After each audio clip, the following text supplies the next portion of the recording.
नमस्कार, मैं हूं हेमेंद्र शर्मा और आप देख रहे हैं एमपी राउंड अप।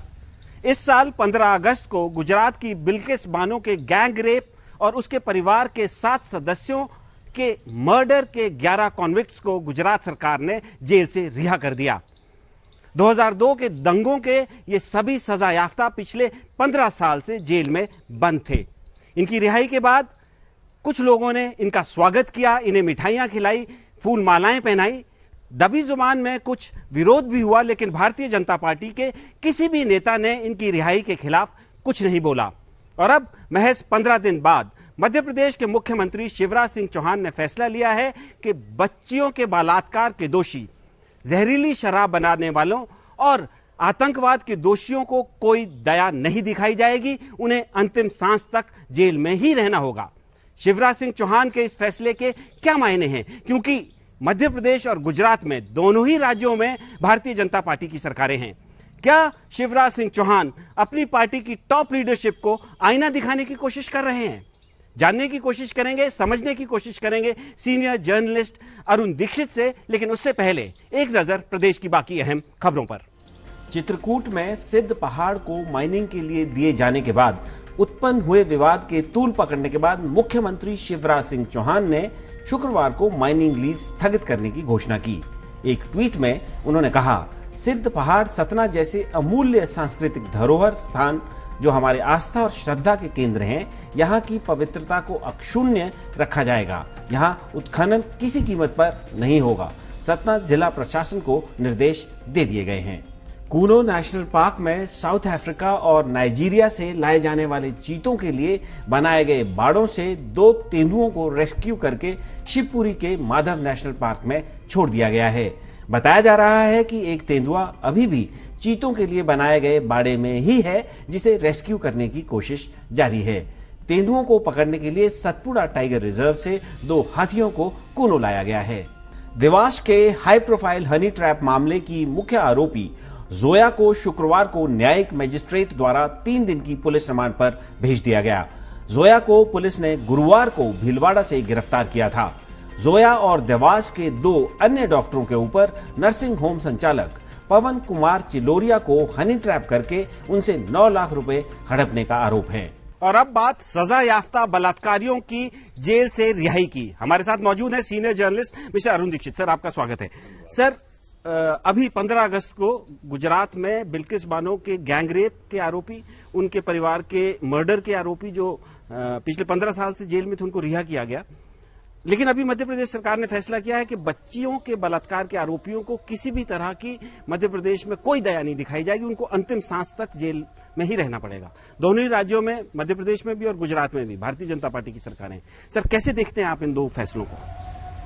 मुझे लगता है कि ये शिवराज सिंह चौहान का बहुत ही साहसिक फैसला है। जो बात उन्होंने कही है वो अपने आप में इस देश के इतिहास में दर्ज हुई है, क्योंकि 15 अगस्त को सुबह देश के प्रधानमंत्री ने लाल किले से ये भाषण दिया था कि हमें महिलाओं का सम्मान करना चाहिए। महिलाओं के सम्मान में उन्होंने बहुत बड़ी बड़ी बातें की थी। लेकिन उसके कुछ घंटे बाद ही वो 11 अपराधी जिन्होंने बिल्किस बानो नाम की महिला, गर्भवती महिला के साथ सामूहिक बलात्कार किया, उसके परिजनों की सामूहिक हत्या की, उनको जेल से अच्छे आचरण की वजह से रिहा कर दिया गया। और इसमें सबसे बुरी बात जो थी, जिसको लेकर के पूरी दुनिया में इस पर आलोचना हुई, कि उन लोगों का बाहर, जेल के बाहर फूल मालाओं से मिठाई बांटकर इस तरह स्वागत किया गया जैसे कि वो कारगिल का युद्ध जीत कर आएगा। इससे बहुत गलत मैसेज गया और पूरी देश भर में व्यापक प्रतिक्रिया हुई।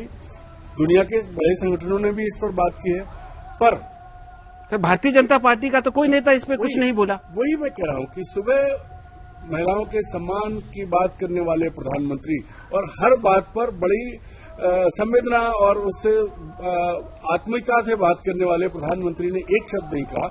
वो महिला नेत्रियां भाजपा की जो हर बात पे कूदती रही हैं, हर चीज पे, हर छोटे बलात्कार के मामले पर वो आगे आती रही हैं, उन्होंने एक शब्द नहीं बोला।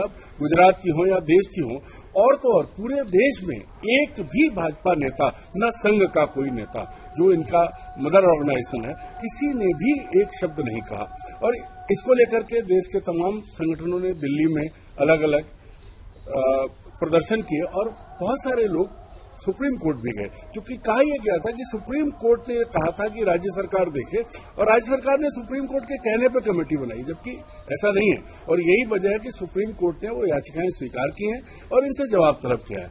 तो ऐसे में शिवराज सिंह का ये कहना कि बलात्कार के शिकार, बलात्कार के दोषी लोगों को, सामूहिक बलात्कार और बच्चों से बलात्कार के दोषी लोगों को आखिरी सांस तक जेल में रहना होगा, और ये फैसला कर रही है सरकार, ये बहुत बड़ी बात है। साहसिक है, ये बहुत साहसिक और बहुत बड़ा संदेश है। सर, ये संदेश किसके लिए है? क्योंकि एक ये बात भी है कि बिल्किस बानो भी तो आखिरकार एक महिला ही है, उसके ऊपर जब इस तरह की यातना हुई या उसके जब इंजस्टिस हुआ तब तो शिवराज सिंह चौहान ने कुछ नहीं बोला, और अब ये कह रहे हैं, तो ये क्या ये मैसेजिंग या और क्या ये कोई जो अपनी पार्टी की टॉप लीडरशिप है उनको भी कोई मैसेज दे रहे हैं? तब शिवराज सिंह चौहान सांसद थे और गुजरात दंगों के समय जो स्टैंड अटल बिहारी वाजपेयी जी ने एक शब्द कहा था, एक लाइन जी, नरेंद्र मोदी जी मुख्यमंत्री थे तब उन्होंने कहा था कि मोदी को राजधर्म का पालन करना चाहिए था जी।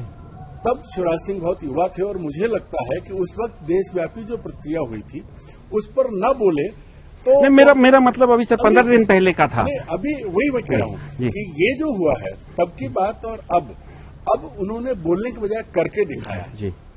जो करने जा रहे हैं जी। एक राज्य में नजीर बन जाएगी ये बात कि हाँ, वहां बलात्कारी छोड़े नहीं जाएंगे, उन्हें जेल में ही मरना होगा। वो जिंदा जेल में जाएंगे लेकिन लाश बन के आएंगे।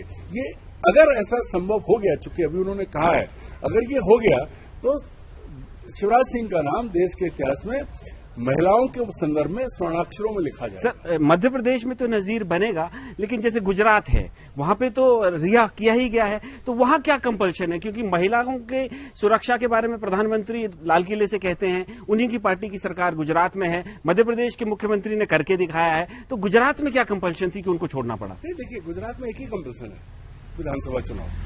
बहुत सारी चीजें अभी हो रही हैं लगातार गुजरात में जो सिर्फ और सिर्फ चुनाव की दृष्टि से होती हैं। ये जो फैसला आया है, क्योंकि इस दल ने हमारे देश को 80-20 में बांट दिया है, उत्तर प्रदेश में 80-20 का फार्मूला वो पूरे देश में घूम रहा है। उसके तहत जब चुनाव में ध्रुवीकरण करना, पोलराइजेशन करने के लिए जो चीजें हुई हैं, जो हो रही हैं, उनमें एक बड़ा हिस्सा, एक कंपोनेंट ये भी है कि घृणित बलात्कार कांड के आरोपी सम्मान के साथ जेल से रिहा कर दिए गए।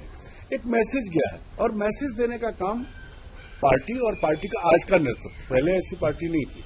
पहले जिन उसूलों पर पार्टी चलती थी वो उसूल आज भारतीय जनता पार्टी के कोल्ड स्टोरेज में रखे हुए हैं, उनका कोई। सर, तो मेरा फाइनल क्वेश्चन ये है कि जो 80-20 की जो ध्रुवीकरण की पॉलिसी है, क्या शिवराज सिंह चौहान उससे अलग अलग से कुछ अपनी राजनीति करना चाह रहे हैं? नहीं, शिवराज सिंह चौहान ने सोच समझ के फैसला किया होगा, क्योंकि आज भारतीय जनता पार्टी जहां खड़ी है और जिस तरह का माहौल पूरे देश में भाजपा के नेतृत्व को लेकर है, ऐसे समय में एक नेता जो मोदी के समकालीन है, आप याद करिए आडवाणी जी ने जब 2014 में नाम लिए थे, 13-14 में, तब नरेंद्र मोदी के अलावा शिवराज सिंह चौहान का और रमन सिंह का भी नाम था। तो ये मोदी भले ही प्रधानमंत्री हो, लेकिन शिवराज सिंह राजनीति में उनसे वरिष्ठ हैं। और शिवराज सिंह अगर आज ये कह रहे हैं कि बलात्कारी जेल में ही मरेगा, तो उन्हें एक लाइन में बहुत सारे संदेश दिए हैं, और इससे भाजपा की जो दो चेहरे होते थे, एक हार्ड और एक सॉफ्ट, तो सॉफ्ट चेहरा जो है शिवराज सिंह के रूप में सामने आया है। अब देखना यह है कि कब तक टिकते हैं। तो मध्य प्रदेश के मुख्यमंत्री शिवराज सिंह चौहान मध्य प्रदेश के मुख्यमंत्री रहेंगे या नहीं, इस पर समय समय पर सवाल उठते रहते हैं, लेकिन शिवराज सिंह चौहान एक बहुत एक्सपीरियंस मुख्यमंत्री हैं, और जैसा कि बताया गया कि वो बहुत दीर्घ दृष्टि रखते हैं, और इस अपने निर्णय से उन्होंने ये तो तय कर ही दिया है कि शिवराज सिंह चौहान को लाइटली नहीं लिया जा सकता। एमपी राउंड अप में आज सिर्फ इतना ही, कल फिर मुलाकात होगी, तब तक के लिए थैंक यू, गुड बाय।